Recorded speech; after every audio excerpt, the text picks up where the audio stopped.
Hey guys, in this video I will show you how to work with bugs in Jira. Alright, let's begin. First, open Jira and select the project you're working on from the dashboard. This ensures that bug reports are tied to the right project. Next, click the Create button in the top navigation bar. A new issue window will appear. In the Work Type dropdown, select Bug instead of Task or Story. This categorizes the issue properly so your team can prioritize it. Now, fill in the bug details. Start with the summary, which should be a clear descriptive title. Then move to the description field. Here, add specifics like steps to reproduce, expected versus actual results, and conditions where the bug appears. More detail makes the issue easier to resolve.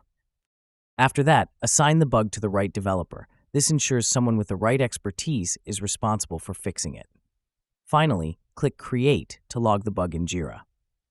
To track bugs, go to All Work in the main menu. Use filters by type, status, or assignee to manage and monitor progress. So that's basically how you can work with bugs in Jira. That's it for this video. Thanks.